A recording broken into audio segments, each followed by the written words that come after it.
Hello, ladies and gentlemen, welcome to Battle Kid, the first installment of the Battle Kid franchise. Only two games, actually. Fortress of Peril, the first one, and Mountain of Torment, the second.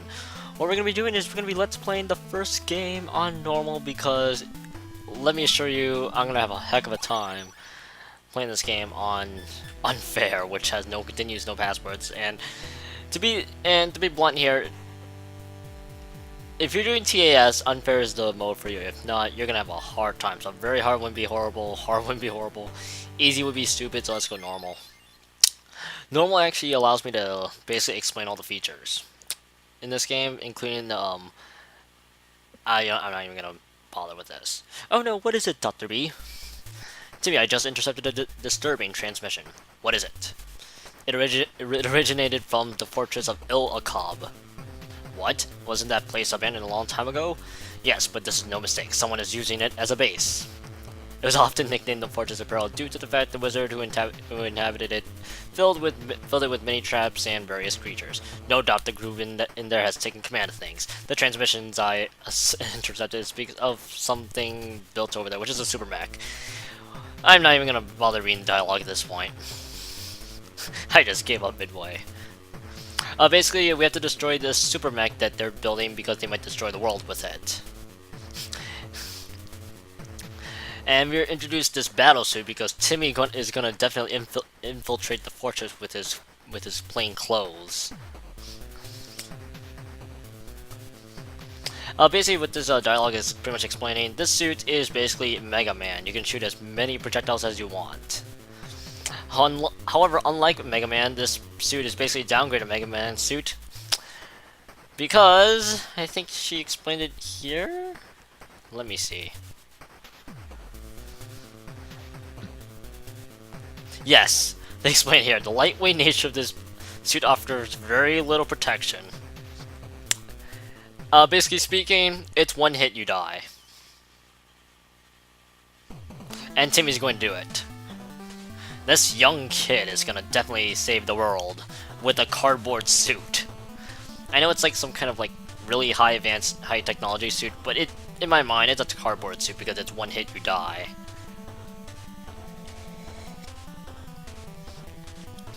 Anyways, and whoops, I accidentally hit start. Yeah, I think it's just basically her going through like how she'll help us throughout the game, which is very helpful. I'm not gonna lie. Okay, so there's the coordinate display. You'll need it. You'll need it in case you want to like navigate your way through the base. Here's your first portal room. Here we have 5 different points we can teleport to. You have this really weird strobe light effect, which I hope Sevek doesn't do again. If you were to ever make a Battle Kid 3. I didn't see him 2. Continue point marked. Fun fact is if you're playing this in unfair, what this would say is that this would say it doesn't matter anymore since you only have 1 life, and if you die, you pretty much have to start the entire game over. It's basically great if you're doing TASs. So basically, we have this terminal here. We can hit up to basically explain what we have to do throughout this game. In this game, we have to proceed through the caves to reach the fortress entrance. Beware the Lotus Guardian. To explain that, we have 6 different guardians in this game. We can call them bosses for the sake of simplicity. But we have to defeat all 6 in order to progress further in the game and defeat the Super Mech. What those 6 bosses will be a complete mystery. Except the first one, which is already exposed, the Lotus Guardian. Anyways, Timmy can shoot projectiles with using the B button, as I'm clicking right now. I'm actually using the turbo button in case I have to speed run through a level. Excuse me. Let's start the mission with epic music. And I almost died to the first enemy I just saw. Okay, so basically this entire gameplay of Battle Kid, Fortress of Peril, is basically the exact same premises of I want to be the guy. Basically what that means is, remember those really dumb tricks you play in I want to be the guy? Well, it's being innocent.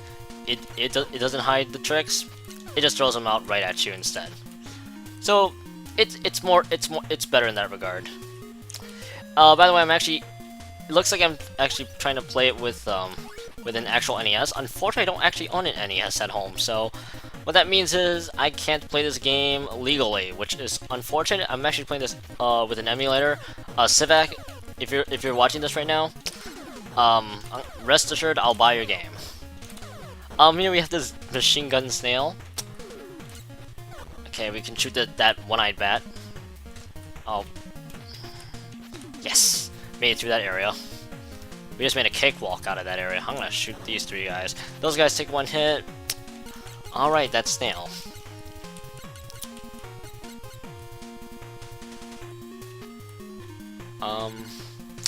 It would be rather pointless to shoot the snail.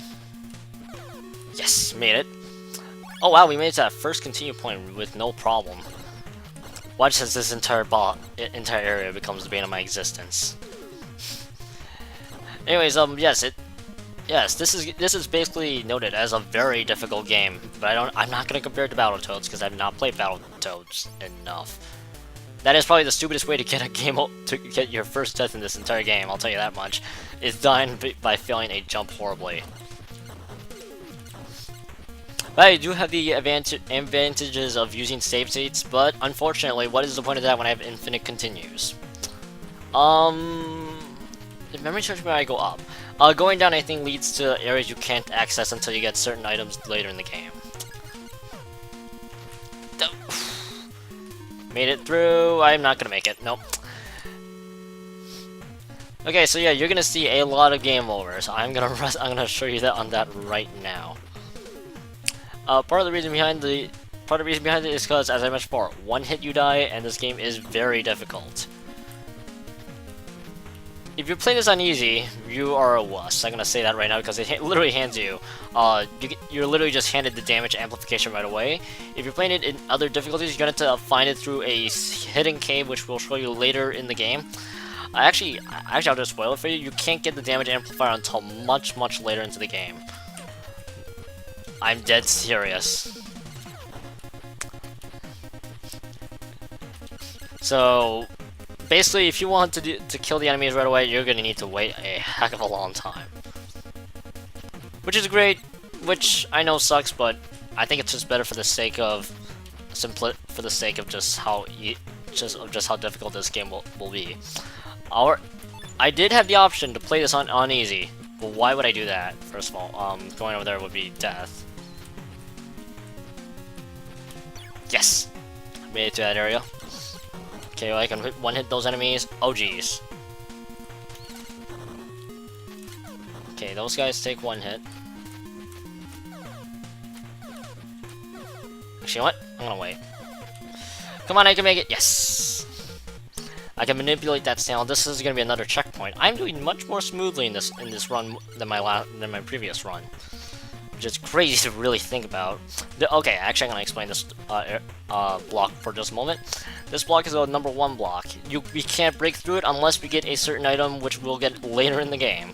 I will not tell you what that is because that would be rather stupid because I have already given enough spoilers for what it is. Oh shoot, I missed. By the way, going back to a room, which I just did there, means that basically resets the enemies. I'm gonna have a heck of a time with this one. Speaking of having a heck of a time with that one, I pretty much just died. Isn't that amazing? Once again, we're gonna be getting a lot of game overs, as we just saw again.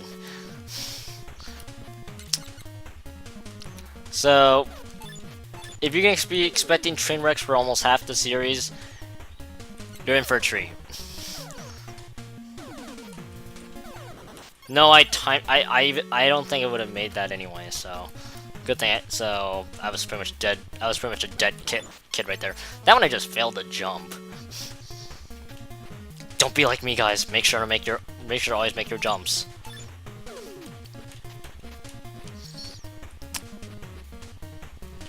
Okay, so we can get through that. Okay, we can get through that boss really easily. Okay, going that way. That one just resets it so I can kill those 3 enemies. So that one isn't as horrible as it seems. Oh come on! I made the.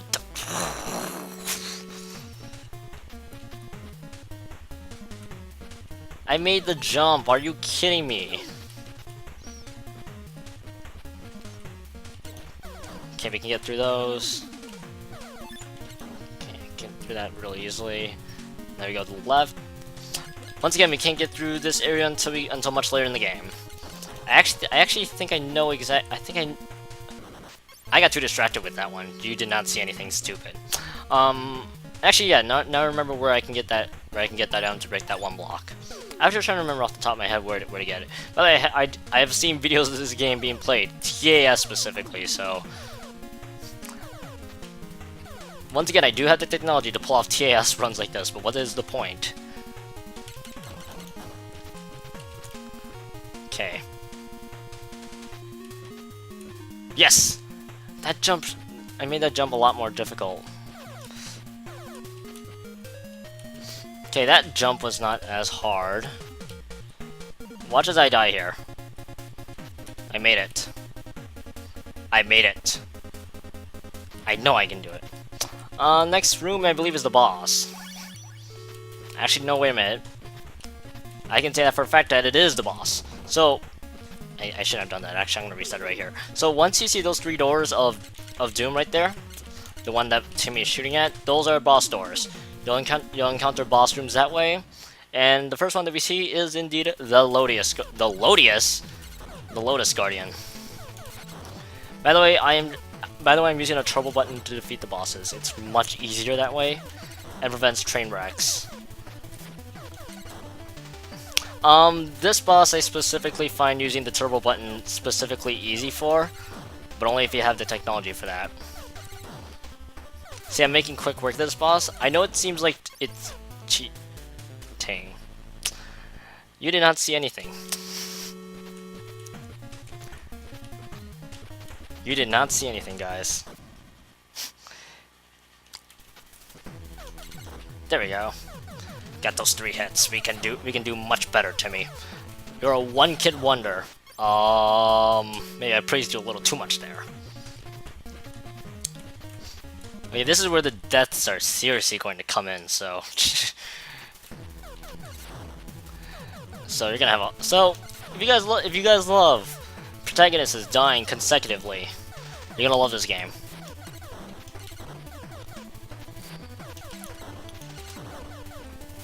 I'm dead serious. Actually, I'm gonna have to go right here. Okay, moving left. We go back to the right, moving left. This one is actually the safest way to defeat this boss because if I try to do that back and forth trick, I might die. So I don't want to risk that. Actually, I think I made it through the 3rd phase of this boss already. I don't want to jinx it though, so I'm gonna just keep quiet. So much for jinxing it. I already defeated the boss. There's a Lotus Garden. Wow. I'm doing a fantastic job pronouncing my words. As far as I recall, there's not a checkpoint nearby, so we're just gonna do a continue point there just to stay safe. So, for the record, I have not went further than that boss. So if you see me sucking horribly for some apparent reason, that's where it is. Oh, perfect. Okay, so I'm gonna go back to point 1 to illustrate that the terminal should update. Okay, so right here, in the lower level of the fortress lies an upgrade to enhances one's jumping ability. So that's what we'll be getting next, and I'll be getting it on this next episode actually. So next time on Battle Kid, we'll be trying to obtain the next power up by going through another series of rooms. See you guys then.